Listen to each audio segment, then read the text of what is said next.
నమస్కారం G news కి స్వాగతం. నేను మీ శ్రీనివాస్. ఈ రోజు వార్తల్లో వివరాలు ఇలా ఉన్నాయి. ఆముదాలవలస మండలం సైలాడ గ్రామంలో నిర్వహించిన వికసిత భారత్ జీ రామ్జీ పథకం ప్రారంభోత్సవ కార్యక్రమంలో ఆముదాలవలస ఎమ్మెల్యే రాష్ట్ర పియూసీ చైర్మన్ కూన రవికుమార్ పాల్గొన్నారు. ఈ సందర్భంగా ఎమ్మెల్యే మాట్లాడుతూ గ్రామీణ కుటుంబాలకు కల్పించే ఉపాధి హామీ పని దినాలను 100 రోజుల నుంచి 125 రోజులకు పెంచినట్లు తెలిపారు. 2 దశాబ్దాలుగా గ్రామీణుల జీవితాల్లో భాగమైన ఉపాధి హామీ పథకాన్ని నూతన రూపంలో అమలు చేస్తున్నామని, గ్రామీణ ప్రాంతాల్లో చేపట్టే అభివృద్ధి పనులన్నింటినీ ఈ పథకంతో అనుసంధానిస్తున్నామని పేర్కొన్నారు. కేంద్ర రాష్ట్ర ప్రభుత్వాల సూచనలు సలహాలతో పథకంలో పలు సంస్కరణలు చేపట్టామని, పనిచేసిన శ్రామికులకు 15 రోజుల్లోపు వేతనాలను వారి ఖాతాల్లో జమ చేస్తామని తెలిపారు. సాంకేతిక కారణాల వల్ల ఆలస్యం జరిగితే పరిహారం చెల్లించే విధానాన్ని కూడా అమలు చేస్తున్నట్లు చెప్పారు. గతంలో చోటు చేసుకున్న అక్రమాలకు అడ్డుకట్ట వేసేలా సాంకేతిక పరిజ్ఞానాన్ని వినియోగిస్తూ పథకాన్ని మరింత పారదర్శకంగా రూపొందించారని పేర్కొన్నారు. ఈ సందర్భంగా ఉపాధి శ్రామికుల తరపున కేంద్ర రాష్ట్ర ప్రభుత్వాలకు కృతజ్ఞతలు తెలిపారు. ఈ పథకం ద్వారా చెరువుల పూడికతీత, పంట కాలువల అభివృద్ధి, భూమి అభివృద్ధి పనులు, ఫార్మ్ పాండ్లు, భూగర్భ జలాల రీఛార్జ్ వంటి పనులు చేపట్టనున్నట్లు వెల్లడించారు. ఈ కార్యక్రమంలో టీడీపీ ఉపాధ్యక్షురాలు Tammineni Sujatha, DCCB chairman Sivala Suryanarayana, Kalinga corporation director Tammineni Sekhar, జిల్లా కార్యాలయ కార్యదర్శి ఉదయ్ కుమార్, కూటమి నాయకులు, కార్యకర్తలు, గ్రామస్తులు పెద్ద సంఖ్యలో పాల్గొన్నారు. జగన్మోహన్ రెడ్డి ముఖ్యమంత్రి ఉన్న కాలంలో ఉపాధి హామీ చట్టాన్ని, ఉపాధి హామీ నిధుల్ని కేంద్ర ప్రభుత్వం నిధులు విడుదల చేస్తే ఆ రోజు కేంద్రం ఎంత ఇచ్చేదంటే 100 రూపాయలు నీకు పని కల్పిస్తే, 100 రూపాయలు నీకు కూలి వస్తే ఆ 100 రూపాయల్లో కేంద్ర ప్రభుత్వం 90 రూపాయలు ఇచ్చేది, 10 రూపాయలు రాష్ట్ర ప్రభుత్వం చెల్లించేది. కానీ జగన్మోహన్ రెడ్డి లాంటి దుర్మార్గులు ఉపాధి హామీ కూలీలకు ఇవ్వాల్సిన వేతనాల డబ్బుల్ని 3200 కోట్ల రూపాయల్ని దేనికో మరలించాడు. ఎక్కడ ఖర్చు పెట్టాడో తెలియదు, ఏమయ్యాయో తెలియదు. 3200 కోట్లు. మరి ముఖ్యమంత్రిగా చంద్రబాబు నాయుడు గారు ప్రమాణ స్వీకారం చేసే రోజు నాటికి 3200 కోట్ల రూపాయలు ఉపాధి హామీ కూలీల డబ్బులు బకాయిలు ఉన్నాయి. బకాయిలు తీర్చాలంటే రాష్ట్రంలో డబ్బులు లేవు. కేంద్రం ఇచ్చిన డబ్బుల్ని డైవర్ట్ చేశాడు. మళ్ళీ రాష్ట్ర ఆదాయాన్ని పెంచుకుంటూ హెచ్చెర్ల నియోజకవర్గం రణస్థలం మండలం బంటుపల్లి గ్రామంలో గురువారం వీబీజీ రామ్జీ పథకాన్ని Vizianagaram MP Kalisetti Appalanaidu, MLA N Eswararao ప్రారంభించారు.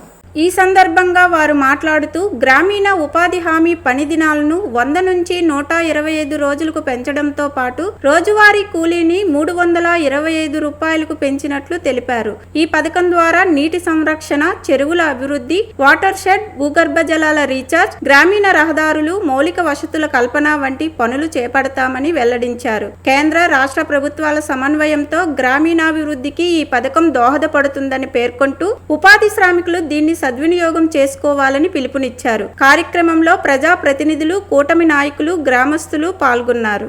ఇది పెంచుతూ ఈరోజు ఎన్డీఏ కూటమి ప్రభుత్వం మనకు ఒక అవకాశం ఇచ్చింది. అయితే గతంలో మీరందరూ కూడా ఎమ్మెల్యేగా వారికి, ఎంపీగా నాకు ఈ ప్రభుత్వం కేంద్ర రాష్ట్ర ప్రభుత్వాలు రావాలని మీరందరూ కూడా ఆమోదం తెలిపారు. మా జీవితాలు బాగుపడతాయి, ఈ ప్రభుత్వం వస్తే మాకు అంతా బాగుంటుంది ఆలోచనతో మీరందరూ కూడా ఏకదాటిపై వచ్చి బ్రహ్మాండ మెజార్టీ ఇచ్చి మమ్మల్ని గెలిపించారు. దానికి తగ్గట్టుగా ఈరోజు కేంద్ర రాష్ట్ర ప్రభుత్వాలు కూడా మన ఎన్డీఏ కూటమి, మన ఉమ్మడి ప్రభుత్వం ఈరోజు అద్భుతంగా పరిపాలిస్తుంది. దాంట్లో భాగంగా ఈరోజు చూస్తుంటే మనందరికీ ఉపాధి అవకాశాలు కలిగి ఈరోజు మంచి అవకాశం వచ్చింది. ఇది ఒక మంచి అవకాశం. ఈరోజు గౌరవ ప్రధానమంత్రి నరేంద్ర మోదీ గారు ఈ దేశంలో ఉన్న ప్రతి పేదవాడికి కూడా న్యాయం జరగాలి, పేదవాడికి ఆకలితో ఉండకూడదనే ఆలోచనతో చేసిన కార్యక్రమం. ఇంతవరకు కేవలం సిమెంట్ రోడ్లు వేసేవాళ్ళం, సిమెంట్ రోడ్లు కాలువలు వేసేవాళ్ళం. కానీ ఈ చట్టంలో వచ్చిన మార్పు విద్య మీద కానీ, ఆరోగ్యం మీద కానీ, త్రాగునీరు మీద కానీ, పారిశుద్ధ్యం అన్నిటి మీద కూడా ఈ వీబీజీ రామ్జీ ఇక్కడి నుంచి పనిచేస్తుంది. గ్రామీణ రహదారులు, మన ఊర్లో వేసుకునే రోడ్లు ఏమున్నాయో మనమే వేసుకోవాలి. కల్వర్ట్లు, మన ఊర్లో ఎక్కడ కల్వర్ట్లు కావాలో మనం కట్టుకోవాలి. అలాగే డ్రైనేజీ నిర్మాణాలు, అలాగే కనెక్టివిటీ సదుపాయాలు, అన్నిటిది. అలాగే గ్రామ పంచాయతీ భవనాలు ఏమైనా అవసరం ఉంటే అవి, అంగన్వాడీ కేంద్రాలు కావాలంటే అవి కూడా, గ్రామీణ గ్రంథాలయాలు మరి ఇతర ప్రజా భవనాల నిర్మాణం కూడా మనమే చేసుకోవాల్సి ఉంటుంది. అలాగే పాఠశాల మౌలిక వసతులు, పాఠశాలలో అవసరమైన ఇన్ఫ్రాస్ట్రక్చర్ కానీ, వంటశాల షెడ్లు కానీ, అదనపు తరగతి గదులు కానీ, ప్రయోగశాలలు కానీ, కాంపౌండ్ గోడలు కానీ ఇవన్నీ కూడా మన ఇక నుంచి విబిజి రామ్జీ కార్యక్రమం ద్వారా చేయాలి. జిల్లాలో ప్రస్తుతం ఉన్న 2358 పోలింగ్ కేంద్రాలకు అదనంగా 107 కొత్త కేంద్రాల ఏర్పాటుకు ప్రతిపాదనలు సిద్ధం చేసినట్లు జిల్లా కలెక్టర్ స్వప్నిల్ దినకర్ పున్కర్ తెలిపారు.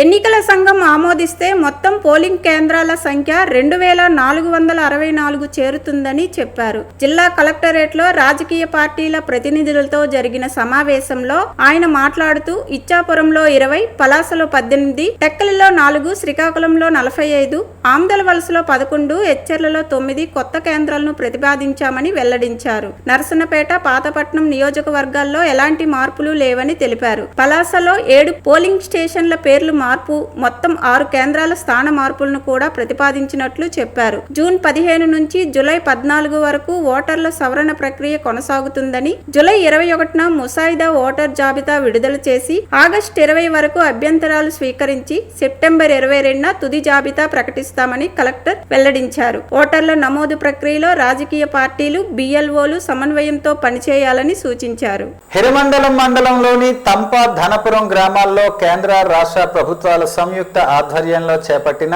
వికసిత భారత్ గ్రామ అభియాన్ కార్యక్రమాన్ని పాతపట్నం ఎమ్మెల్యే మామిడి గోవిందరావు గురువారం ప్రారంభించారు.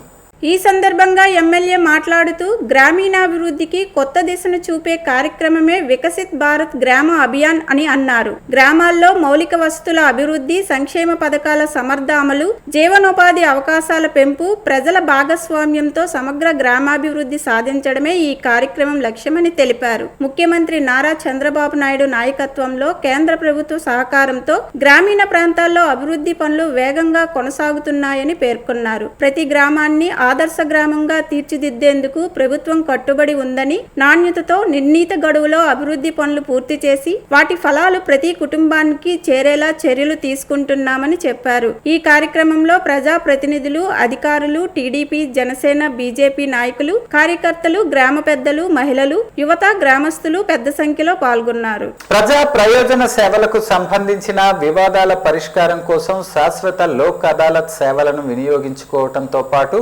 జూలై 11న నిర్వహించే నేషనల్ లోక్ అదాలత్ను సద్వినియోగం చేసుకోవాలని జిల్లా న్యాయ సేవాధికార సంస్థ ప్రజలకు పిలుపునిచ్చింది. జిల్లా కోర్టు ఆవరణలో నిర్వహించిన అవగాహన కార్యక్రమంలో శాశ్వత లోక్ అదాలత్ చైర్మన్ జి రజని, జిల్లా న్యాయ సేవాధికార సంస్థ కార్యదర్శి కె హరిబాబు మాట్లాడుతూ రవాణా, విద్యుత్, తాగునీరు, పారిశుద్ధ్యం, ఆసుపత్రులు, బ్యాంకింగ్, బీమా, గ్యాస్ తదితర ప్రజా ప్రయోజన సేవలకు సంబంధించిన వివాదాలను పరస్పరం రాజీ ద్వారా త్వరితగతిన పరిష్కరించుకోవచ్చని తెలిపారు. ఈ సందర్భంగా శాశ్వత లోక్ అదాలత్ సేవలపై అవగాహన పోస్టర్ను ఆవిష్కరించారు. రాజీ ద్వారా కేసులు పరిష్కరించుకోవడం వల్ల సమయం, ధనం ఆదా కావడంతో పాటు కోర్టు ఫీజు భారం కూడా తగ్గుతుందని పేర్కొంటూ ప్రజలు జూలై 11న జరిగే నేషనల్ లోక్ అదాలత్ లో పాల్గొని తమ వివాదాలను సామరస్యపూర్వకంగా పరిష్కరించుకోవాలని విజ్ఞప్తి చేశారు. ఈ కార్యక్రమంలో panel advocate G Indira Prasad, APSRTC ప్రతినిధి ఎస్పీ కృష్ణవేణి, యూనియన్ బ్యాంక్ ప్రతినిధి రాహుల్ చౌహాన్ తదితరులు పాల్గొన్నారు. కోర్టులో కేసు ఫైల్ చేసుకోవాలంటే you have to engage an advocate, you have to pay court fee pay చేయాలి. కోర్టులో కేసు వేసిన తర్వాత లెంతీ ట్రయల్ ప్రొసీజర్ అనేది ఉంది. కానీ ఇప్పుడు ఈ యొక్క ఎస్టాబ్లిష్మెంట్ యొక్క ముఖ్య ఉద్దేశం ఏంటి, మీరు లిటిగేషన్ వెళ్ళే ముందే ప్రీ లిటిగేషన్ అంటారు. లిటిగేషన్ వెళ్ళే ముందే ప్రీ లిటిగేషన్ కింద మీకు ఏదైతే డిస్ప్యూట్ ఉందో, ఎవరి మీద అయితే మీకు డిస్ప్యూట్ ఉందో ఆ వ్యక్తి మీద మీరు ఒక పిటిషన్ ఫైల్ చేసి లాపర్స్ అంటే ఈ బిల్డింగ్ ఫైల్ లాపర్స్ అనే ఒక ఎస్టాబ్లిష్మెంట్లో కనుక మీ యొక్క పిటిషన్ ఫైల్ చేస్తే అక్కడ ఉన్న ఆ వ్యక్తి కూడా judicial officer, but retired judicial officer. వాళ్ళు ఏం చేస్తారంటే మీరు ఎటువంటి కోర్ట్ ఫీ పే చేయట్లేదు, ఇంకా మేడం అన్నట్టు ఫిక్స్డ్ కోర్ట్ ఫీ ఎంత చెప్పారు, 60 రూపీస్ పే చేస్తే సరిపోతుంది. మేడం ఏం చేస్తారు, వెంటనే ఎవరి వల్ల అయితే మీకు ఇబ్బంది కలుగుతుందో కనీస వేతనాన్ని 26,000కు పెంచాలని డిమాండ్ చేస్తూ జూలై 30, 31 తేదీల్లో కలెక్టర్ కార్యాలయాల వద్ద జరిగే ధర్నాలను విజయవంతం చేయాలని సిఐటియు రాష్ట్ర కార్యదర్శి పి తేజేశ్వరరావు, జిల్లా అధ్యక్షుడు సిహెచ్ అమ్మన్నాయుడు, శ్రామిక మహిళా కన్వీనర్ కె నాగమణి పిలుపునిచ్చారు.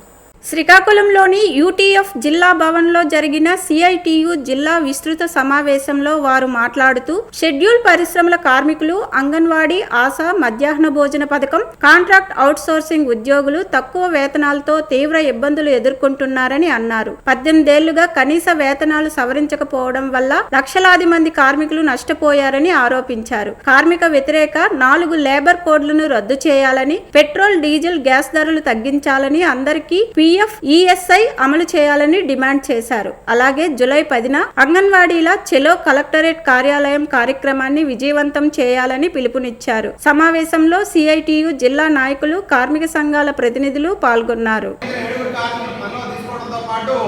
30 సంవత్సరాల క్రితం తొలగిన కార్మికులందరినీ వెంటనే విధుల్లోకి తీసుకోవాలని చెప్పి, అలాగే 8 సంవత్సరాల నుండి వేతనాలు పెంచకుండా యాజమాన్యం చేస్తున్నటువంటి ఇబ్బందులకు వ్యతిరేకంగా పోరాడుతున్న నేపథ్యంలో జిల్లా యంత్రాంగం వెంటనే జోక్యం చేసుకుని యాజమాన్యంతో చర్చలు జరిపి కార్మిక సమస్యలను వెంటనే పరిష్కారం చేయకపోతే మాత్రం దాని మీద కూడా పోరాటం ఉధృతం చేస్తామని చెప్పి తెలియజేస్తున్నాం.